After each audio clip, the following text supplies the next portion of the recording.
The night air on the planet Loria was cool and filled with strange scents. Unlike Earth, this world had twin moons, and their silver light painted the ground with a soft glow. Human soldiers stationed here were still not used to the endless hum of the forests. The trees were alive in ways no one could quite explain, and they whispered when the wind moved through their crystal leaves. Daniel Hayes, a 24-year-old soldier from Earth, walked slowly along the edge of the city walls. He was not in armor, only in his simple uniform. His duty tonight was not battle, it was peacekeeping. The war between the United Earth Alliance and the Veyari Empire had ended months ago. Now soldiers like him were spread across neutral planets to prevent old grudges from sparking again. Daniel liked patrols at night. They gave him time to breathe. He was far from home, far from his family, but in the silence he could imagine he was just walking in a quiet park on Earth. Sometimes he even talked to himself softly, pretending he was speaking to his younger sister, who had always teased him for joining the military. But tonight was different. As he walked near the forest's edge, he noticed shadows moving between the glowing trees. At first, he thought it was only the wind. But then he heard voices, low, hurried and tense. He stopped, his hand instinctively brushing the small sidearm at his belt, though he had no wish to use it. Slowly, carefully, he moved closer. Through the pale light, he saw a cloaked figure surrounded by three masked beings. Their shapes were tall and thin, not human, and their language was sharp, like blades scraping. Daniel could not understand all the words, but the tone was clear. Threats, pressure, fear. The cloaked figure stumbled back, holding something close beneath their robe. The attackers moved in tighter. Daniel felt his heart race. His orders were clear. Avoid conflict, report disturbances, never provoke locals. But he couldn't just walk away. Someone was in trouble. Taking a steady breath, Daniel stepped out of the shadows. "Hey!" he called in firm, clear English, his voice carrying across the clearing. "Is there a problem here?" The attackers froze, their glowing eyes narrowing beneath their masks. The cloaked figure turned, and in that instant Daniel caught a glimpse of a pale face, delicate features and eyes that shimmered like stars. He didn't have time to process it before one of the masked beings hissed something and gestured for the others to move. Daniel didn't reach for his weapon. Instead, he lifted his hand slowly, palms open, showing he meant no harm. "Look, I don't want trouble, but maybe this person doesn't want trouble either. How about we all take a step back?" The masked figures stared at him, silent, tense. Then one muttered in a language translator clipped to his belt. "Not your concern, human." Daniel's jaw tightened. He knew he should call for backup, but there was no time. The cloaked figure's hands were shaking, clutching the robe tighter. "Maybe it is my concern," Daniel said quietly. "Because where I come from, we don't just watch when someone needs help." The silence stretched. For a moment, Daniel thought they would attack him too. But then, perhaps deciding it wasn't worth the risk, the three masked figures retreated, slipping back into the glowing forest until only the sound of their footsteps faded away. Daniel let out a slow breath. His heart was pounding. He turned to the cloaked figure. "Are you all right?" he asked. The figure hesitated, then lowered the hood. Daniel blinked in shock. She was unlike anyone he had ever seen. Her skin was luminous, with faint patterns across it like flowing light. Her hair shimmered between silver and violet as if woven from starlight. But it was her eyes that struck him most. Deep, endless, glowing softly as though carrying fragments of galaxies. She looked young, yet there was a weight in her gaze, something timeless. "I am unharmed," she said, in a calm but slightly shaken voice. Her accent was unlike any he knew, though the translator at her collar carried the words into his ears. "Thanks to you." Daniel shifted awkwardly. "I didn't do much. They just didn't want to deal with me, I guess." The woman studied him carefully as if measuring something unseen. Then she inclined her head. "You stepped forward when you had no reason to. Few would do so here." Daniel rubbed the back of his neck, embarrassed. "Well, I couldn't just stand there, it didn't feel right." She gave a faint smile, and it was like watching the moons rise. "What is your name, human soldier?" "Daniel Hayes," he answered. "And you?" The woman paused. For a moment her gaze flickered with something heavy, as though she carried a secret she was not sure she should share. Then she straightened her shoulders with quiet pride. "I am Soraya, daughter of the Veyari throne." Daniel froze. The words echoed in his mind. The Veyari throne, princess, royalty. His throat went dry. You're a princess?" he stammered. Her faint smile deepened. "Does that frighten you?" Yes," Daniel admitted honestly. "A little." For the first time, Soraya laughed. The sound was like a chime of crystal, soft but warm. "Do not be afraid.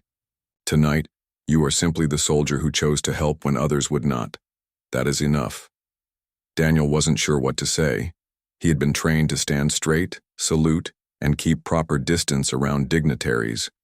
Yet here he was, alone, in a moonlit forest, speaking casually to a princess of the empire that had once been humanity's greatest enemy. "Princess Soraya," he said finally, bowing awkwardly, "I should probably escort you back to the city. It's not safe out here." Her eyes softened. "Very well. Walk with me, Daniel Hayes." Together, they made their way toward the city walls. The air was quiet now, only the whisper of crystal, leaves above them. Daniel tried not to stare, but every time he glanced at her, he saw something new. The quiet dignity in the way she moved, the sadness behind her gaze, the unspoken weight she carried. At the gates, Soraya stopped and looked at him. "Tonight will not be forgotten," she said. "Not by me, perhaps not by anyone." Daniel frowned. "It wasn't a big deal, really. I just did what anyone would have done." But she shook her head slowly. "No, Daniel Hayes. Few would risk stepping into danger for a stranger. Even fewer, for a princess they did not know. You say it was nothing, but to me it was everything." Before he could reply, a group of Veyari guards rushed out, clearly frantic. The moment they saw her, they fell to their knees. "Princess Soraya, forgive us. We lost track of..." She raised a hand to silence them. "I am safe." Then she glanced back at Daniel. For an instant their eyes locked, and Daniel felt something shift inside him, something he couldn't name. The guards surrounded her, guiding her back toward the palace. But as she disappeared into the glowing streets of the alien city, she looked over her shoulder one last time, her gaze lingering on him as though marking him in memory. Daniel stood there long after she was gone, the twin moons still shining, above. He told himself it was just coincidence, just chance. He had only tried to help, but deep down he couldn't shake the feeling that his life had just changed forever. The Palace of Veylara seemed more like a dream than a building of stone and crystal. Its walls glowed faintly with living light. Its air hummed with a rhythm Daniel had never felt anywhere else. Yet the beauty of it did little to ease the weight, pressing on his shoulders. He knew he was being watched every moment. Guards stood at every corner. Attendants whispered as he passed, and though the princess had spared him, most of her court still saw him as an intruder who had no place among them. On the morning after his first audience, Daniel was summoned to the council chamber. A guard led him through high halls until they reached a room filled with towering pillars of blue crystal. Around a long table sat the members of the royal council, elders with eyes darker than night, and robes stitched with patterns that shimmered like stars. Princess Serenia was already there, seated at the head of the table with her daughters beside her. Their presence surprised Daniel, but it also gave him a spark of courage. When he entered, the room grew quiet. Every pair of alien eyes fixed on him, cold and suspicious. He bowed slightly, unsure if that was the correct gesture, but unwilling to show disrespect. One of the elders leaned forward, his voice sharp and clear. Daniel's translator device hummed at his wrist, struggling to capture the meaning. "Human," the elder said, "your words claim peace, but peace cannot be trusted without proof. You will be tested." The word struck Daniel like a stone. Tested. He had expected questions, perhaps even accusations, but not this. He glanced at Serenia, who gave no sign of disagreement. Her eyes were steady, almost curious. The younger daughter leaned close to, her mother whispering something, but the princess gave no reply. Daniel drew a breath and nodded. "Then test me. I will do my best." The elder gave a thin smile, one without warmth. "So be it. The trial of trust will begin." That evening, Daniel was taken to a great courtyard where the trials were held. The place was surrounded by high walls carved with glowing runes. Lanterns of pale fire floated in the air, casting soft light over the gathering crowd. Nobles, soldiers, and attendants had all come to watch. Daniel felt their eyes like a storm upon him, filled with doubt and disdain. The first trial was set before him, a puzzle of shifting stones. The stones were tall pillars, heavy and sharp-edged, that moved on their own, sliding across the ground, like pieces of a living game. The task, he was told, was to cross from one side of the courtyard to the other without being trapped between the moving stones. Many who had tried before had failed, caught and forced to retreat. Daniel studied the pattern, his mind racing. He could not match the strength of the aliens who might leap or push through with ease. But he had something else: patience and observation. He watched the stones carefully, noting the rhythm of their movement. It was like a song, repeating every few beats. When he stepped forward, he did so calmly, waiting for the right moment. Step by step he moved, slipping through spaces just as they opened. The crowd murmured, surprised that he was not rushing or panicking. Slowly, carefully, he reached the other side unharmed. The elder announced that he had passed the first trial, though his voice carried no joy. The second trial began at once. Daniel was led to a chamber filled with mirrors that bent light in strange ways. Somewhere within, a key was hidden, and he had to find it to open the door. Many who entered this chamber lost their way, tricked by reflections and illusions. Daniel stepped inside, the door closing behind him with a heavy thud. The mirrors stretched in every direction, showing countless versions of himself. He walked slowly, reaching out to test each surface, listening for the faint hum of energy that guided the trick of light. Hours seemed to pass as he wandered the maze, but he refused to let fear take hold. When he felt his strength fading, he closed his eyes and simply listened. There was a faint sound, almost like a heartbeat, pulsing through the room. Following the sound, he reached a mirror that looked no different from the others, but when he pressed his hand against it, the glass rippled. Inside, hidden behind the illusion, lay the key. When Daniel returned with it, the crowd outside whispered again. The princess's daughters clapped softly, their smiles bright. The princess herself remained calm, though Daniel thought he saw a flicker of approval in her eyes. But the third trial was the hardest. He was led into a great hall where a massive construct awaited, an ancient machine shaped like a beast of metal and light. It was not alive, yet it moved with the power of a predator, its eyes glowing with harsh energy. The task, the elders declared, was not to fight it, but to survive its attacks until the final bell sounded. Daniel's stomach turned cold. He had no weapon, no armor, nothing but his wits and his body. When the machine sprang to life, its claws slashing at the ground, he ran. The hall shook with each strike. The crowd gasped with each near miss, but Daniel focused only on staying alive. He darted behind pillars, rolled across the floor, and used the machine's own size against it, letting it crash into walls when it lunged too quickly. Minutes felt like hours. Sweat poured down his face, and his lungs burned. At last, the final bell rang and the machine froze in place. Daniel collapsed to his knees, exhausted but alive. The crowd erupted in shocked whispers. The elders looked displeased, for he had survived where they expected failure. The princess rose to her feet, her daughters clinging to her hands. She spoke clearly, her voice carrying across the courtyard. The human has endured. That night, Daniel was escorted back to his chamber, too tired to even eat. As he lay on the strange glowing bed, he thought of how close he had come to death. Yet he also thought of the children's faces, the way they had smiled when he returned. Somehow their faith in him had given him strength. The next morning, he was summoned once again, not by the council, but by the princess herself. She met, him in a smaller garden filled with glowing flowers that sang faintly when touched by the breeze. Her daughters were with her, playing among the blossoms. Serenia watched them for a moment before turning to him. "You did not win by strength," she said, her words slow, each one deliberate. The translator hummed at his wrist.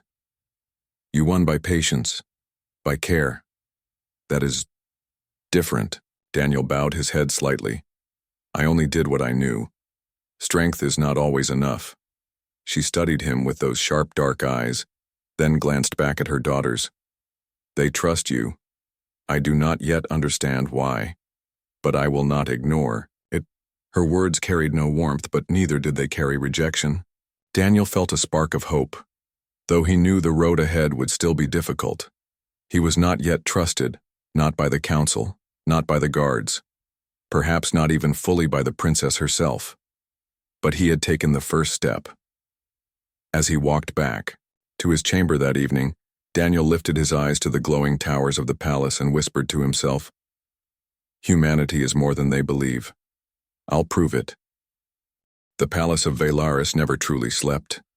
At night, the glowing veins in its walls pulsed with softer light, and the air filled with the quiet hum of energy flowing through its living stone. Daniel lay awake in his chamber, staring at the shifting glow on the ceiling. His body ached from the trials, but his mind was restless. He could not forget the whispers of the council as he left the courtyard, the sharp glances filled with anger and suspicion. They had wanted him to fail, and because he had not, they would not rest until they found another way to prove him unworthy. He turned on his side, trying to rest, but sleep refused to come. A faint sound caught his ears, a whisper too soft for words slipping under his door. He rose quietly and pressed his ear against the frame. The guards outside were speaking in low voices. His translator could not catch everything, but he heard enough. Human, danger, council, removal. The words chilled him. When dawn came, he was summoned again. This time it was not to the council chamber, but to a hall high in the east tower. The windows stretched from floor to ceiling, revealing the shining city beyond. Princess Serenia stood, waiting, her daughters beside her as always. The children brightened when they saw him, running to greet him with shy smiles. The princess, however, remained still, her expression unreadable. "You did not sleep," she said. Daniel blinked, startled. "How do you know?" Her eyes flicked toward him. "Your face." She paused, her voice lowering. "The council is not pleased with you. They believe you are a danger. They believe you will twist the loyalty of my daughters against me." Daniel's chest tightened. "That is not true. I would never do that." "I know," Serenia said quietly. "But truth is not always what they see." She looked at her daughters, who were busy picking petals from a basket of flowers. For a moment, her face softened. Then she straightened and gestured toward him. "You must be careful, Daniel Cross. There are those who will not stop at words." Her warning echoed in his mind long after he left the tower. That evening, he walked the palace gardens to clear his thoughts. The glowing plants sang softly in the breeze, their voices like faint chimes. He tried to calm himself, but the feeling of being watched grew stronger with every step. Shadows shifted between the tall trees. At last he turned sharply, catching a glimpse of a figure cloaked in silver. Before he could call out, the figure slipped away. The next day, the rumors began. Servants whispered that Daniel had been seen wandering forbidden halls. Guards muttered that he had stolen secrets from the archives. None of it was true. Yet the lies spread quickly, feeding the suspicion already surrounding him. When he entered the council chamber, he felt the weight of their eyes more heavily than ever before. The elder who had spoken against him during the trials stood and addressed the princess. "Your Highness, this human deceives us. He pretends loyalty, but his footsteps are found where they should not be. He is a danger to you and your heirs. Remove him before it is too late." Gasps echoed across the hall. Daniel's mouth opened to protest, but Serenia raised her hand, silencing him. Her face revealed nothing, but her voice was cold as stone. "You bring strong accusations. Where is your proof? The elder gestured, and attendants carried forward a small crystal sphere. Inside, light shimmered, showing an image of Daniel walking through a dark corridor, glancing over his shoulder as though hiding. The crowd murmured in shock. Daniel stared, his chest tightening. He had never walked that hall. It is false, he said firmly. I was never there. The elder sneered. The image does not lie. Daniel's fists clenched. He forced himself to breathe. Then someone has made it to look that way. Someone who wants me gone. The words stirred more whispers, half disbelief, half curiosity. The council demanded more answers, but Serenia raised her hand again. Silence fell. Her dark eyes bored into Daniel, searching, weighing. At last she spoke. Until the truth is clear, the human will remain under guard. He will not leave his chamber. Daniel's heart sank, but he bowed his head. To argue further would only make him look guilty.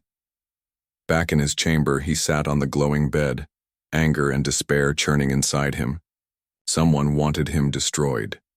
He had seen enough of politics to know what this meant. It was not simply fear of him, but a deeper game of power. He thought of the council, of the elder whose voice had carried such hatred. And then, he remembered Serenia's warning, there are those who will not stop at words. That night he was woken by soft knocking at his door. He rose carefully, unsure if it was a trick. When he opened the door a crack, he saw the princess's daughters standing there, their small faces pale with worry. You cannot stay, the older one whispered, her voice trembling. They will harm you. Daniel knelt, lowering his voice. Why do you say that? The younger girl held up a crystal shard, glowing faintly. We heard them. They spoke of you. They said tomorrow they will make it true. His blood ran cold. The children must have overheard the conspirators speaking. He glanced down the hall, then back at them. Go back to your mother. Tell her what you heard. The older one shook, her head firmly. She will not believe unless you show her. You must find proof. Daniel hesitated. He could not drag the children into danger, but their words gave him a spark of direction. He knew he could not simply wait for the council to destroy him. He had to uncover the truth before morning. With quiet steps, he slipped from his chamber. The daughters guided him through the halls, moving with surprising boldness. They led him to a lower wing of the palace, where the walls were darker and fewer guards stood watch. At last they reached a sealed door, faintly glowing with runes. The girls exchanged nervous glances, then looked at him. Inside, he found what he had feared. Crystals filled with false images lay stacked upon a table. Each one showed him in places he had never been, doing things he had never done.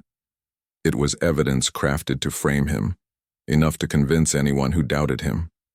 And beside the table, scattered scrolls revealed something even darker, plans to overthrow the princess herself. Daniel stared at the proof, his chest tightening. It was bigger than him. The conspirators were not only after his life. They sought to take power from Serenia to break the rule of the royal family. He turned to the girls. We have to show this to your mother, at once. But before they could leave, a sound echoed from the doorway. Figures stepped inside, cloaked nobles with cold eyes, their hands glowing with energy. At their head was the same elder who had accused him in the council. So, the elder said, his voice dripping with triumph, the human finds his way where he does not belong again. Now there will be no doubt. You are guilty. The daughters clung to Daniel, their faces pale. Daniel stood tall, though fear coiled in his stomach. No, he said firmly. I have found the truth, and it will not stay hidden.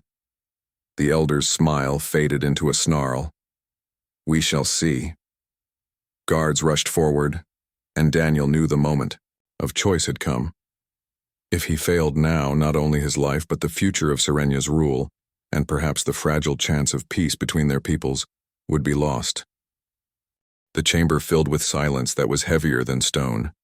The elder's accusation hung in the air like a blade waiting to fall. Daniel stood firm, though his hands trembled slightly at his sides. The princess's daughters clung to him, their small eyes wide with fear, yet their presence gave him strength. He could not falter now, not when the truth was so close. The elder gestured to the guards. "Take him. Let the council judge his treachery in the morning." The guards stepped forward. But Daniel raised his voice louder and steadier than he thought possible. "Wait. If you believe me guilty, then let the princess herself see this room. Let her see the proof with her own eyes before you condemn me." For a moment, no one moved. The elder's face tightened with anger, but he knew he could not openly refuse without raising suspicion. With a sharp wave of his hand, he signaled 2 guards. "Bring her." Minutes later, Princess Serenia entered the chamber. Her long robe swept across the floor, her presence commanding as always, though Daniel thought he saw a flicker of unease in her eyes when she saw her daughters standing close to him. The elder bowed low, his voice dripping with false respect. "Your Highness, you see now. The human is caught in forbidden halls surrounded by false images he himself created. He means to deceive you, to corrupt your rule." Serenia's gaze swept across the room, resting on the crystals glowing faintly on the table. Her expression was unreadable. "And yet," she said softly, "you call them false images. If they are false, then who created them?" The elder stiffened. "He did. Who else?" Daniel took a step forward. "No, these were made by your own counselors. They are not only meant to destroy me, but also to weaken you. Look closer, Princess. These scrolls speak not of me, but of overthrowing your rule. They plan to use me as a tool, a distraction, so no one will see their true intent." The elder's face darkened, and his voice rose sharply. "Lies.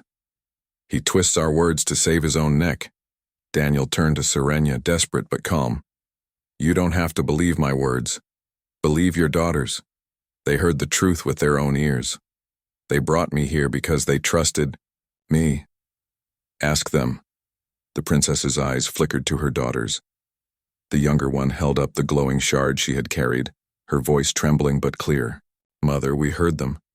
They said tomorrow they would make it true. They said they would take you away." The older girl nodded firmly. "He did not trick us. We saw them ourselves. We know." A murmur spread through the room. Guards shifted, uneasily, their eyes darting between the princess and the elder.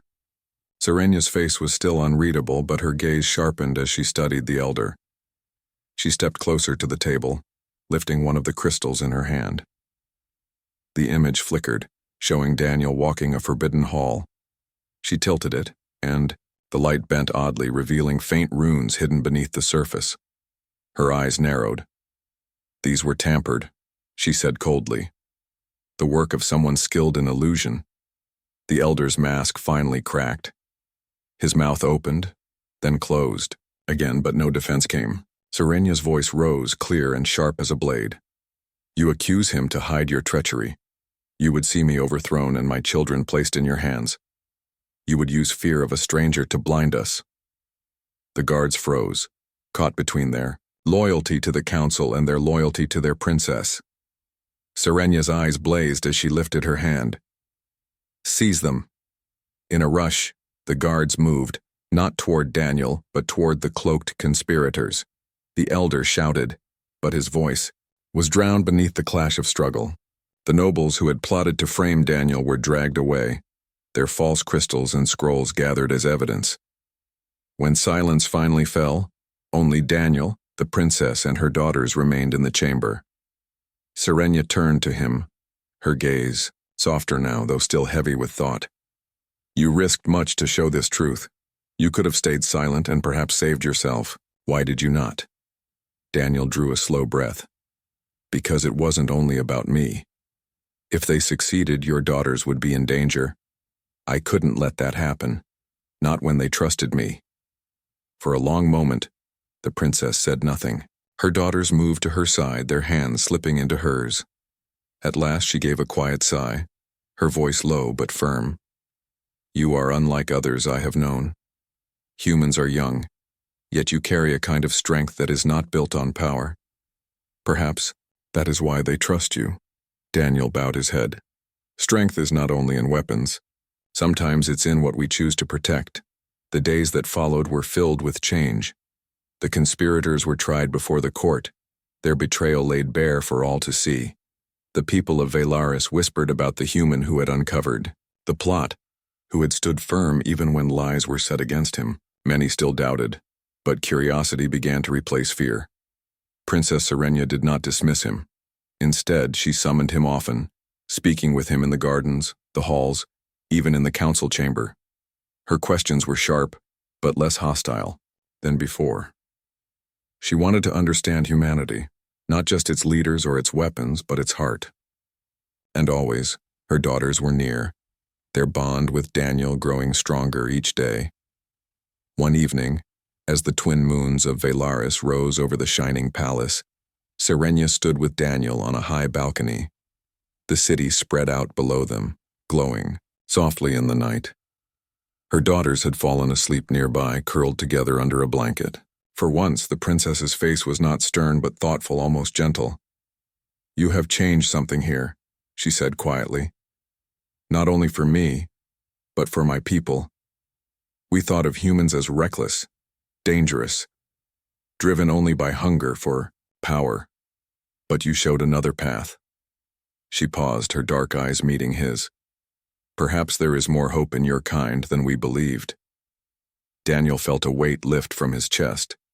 "Then let me prove it, not only with words, but with actions. Let us build something together, not as enemies, not as strangers, but as allies." For a long moment, Serenia studied him. Then she gave a small, rare smile, faint but real. "Very well. We will see what future can be made." The daughters stirred in their sleep, and the younger one mumbled a single word, soft but clear. "Safe." Serenia's smile deepened, her eyes softening as she looked at Daniel. "They saw it before I did. Perhaps children see truths that adults forget." Daniel looked out at the glowing city, the moons above, and the stars beyond. He thought of Earth far away and of the long road humanity still had to walk. But for the first time since stepping into the palace of Velaris, he felt not fear but hope. The human had come as a stranger, nearly cut down by suspicion.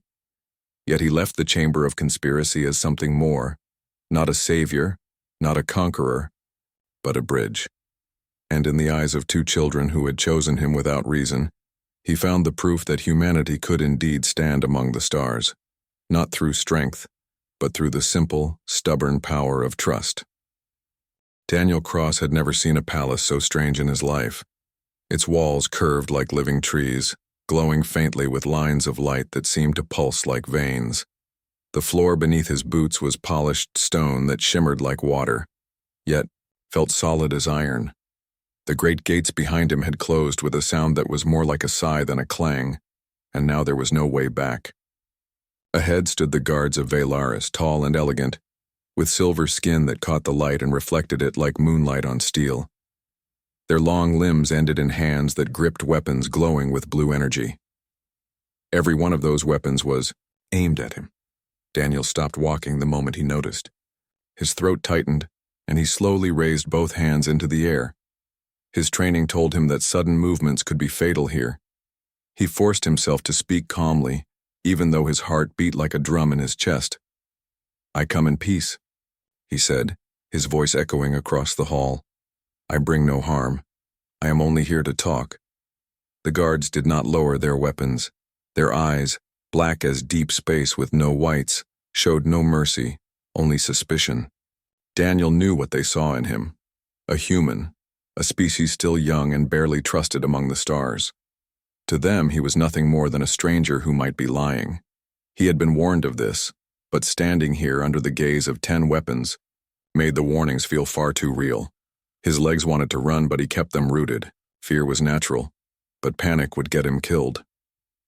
One of the guards barked words in the Velari tongue, a language that sounded like rippling water. Daniel could not understand. He had studied the basics, but his grasp was clumsy. He caught only fragments: spy, outsider, threat. The guard's tone grew sharper, and then he made a gesture that Daniel did not need to study to understand. The glowing spear tilted forward, aimed directly at his chest, and the others followed. Daniel's breath caught. This was it, he thought. His mission would end before it even began. Humanity's first attempt at true diplomacy with Velaris, crushed under fear and mistrust. He had to think quickly. Words alone would not save him. His instincts told him to stay calm, keep still, and show no threat. He opened his mouth to try again, to beg them to let him explain, when another sound broke through the tension. It was a voice, soft, yet commanding, flowing across the air like music. Every guard froze at once and turned their heads. From the grand archway at the far end of the hall, a figure approached. She walked with slow grace, her long robes shimmering with silver threads that caught the faint light of the palace walls. Her hair was pale as starlight, and her skin glowed faintly, like her guards, but her presence was far stronger. Daniel did not need an introduction to know who she was. The Princess of Velaris had entered the hall. Daniel swallowed hard. Princess Serenia was younger than he had imagined, but her gaze carried centuries of tradition, her eyes fixed on him, sharp and unblinking. The guards bowed low as she passed, though their weapons stayed ready. Her voice came again, clear in their own language, and Daniel caught enough to know she was asking why this human stood before her. None of them moved to answer, still wary. Her gaze shifted back to him, and for a moment, Daniel felt like he was nothing more than a small insect under the weight of her stare. "I am Daniel Cross," he said carefully, his voice steady, even though his palms were sweating. "I was sent here as a messenger. I bring no harm to you, Princess, or to your people. I only ask for a chance to speak." Her eyes narrowed, and for a moment Daniel thought she might command the guards to strike anyway. His chest tightened. He wondered if these words would be the last he ever spoke. Then, just as the silence stretched too long, movement stirred behind him. Tiny footsteps pattered across the floor, light and quick, followed by another. Daniel turned his head slightly, afraid to move too much. What he saw made his breath stop. Two small children, no older than 10 by human measure, had entered the hall through a side door. Their silver skin glimmered faintly like their mother's, but their faces were softer, rounder, with eyes wide and innocent. They were clearly daughters of the princess herself. Daniel froze in place. He knew what it meant that they were here. Royal children were never left unguarded, and their presence in this tense moment could only complicate things. He expected them to run toward their mother. Instead, to his shock, they moved straight toward him. Without hesitation, the younger one darted behind his leg, peeking out nervously at the guards, while the older one stood close enough that her small hand almost brushed his. Both of them pressed themselves to him as if he were their protector. The entire hall went silent. Daniel's heart pounded in disbelief. He looked down at the two girls, then back up at the princess, whose face had lost its perfect calm. Her eyes widened, her lips parted slightly, and for the first time her composure cracked. She froze where she stood, staring not at him, but at her daughters huddled behind him. The guards too faltered.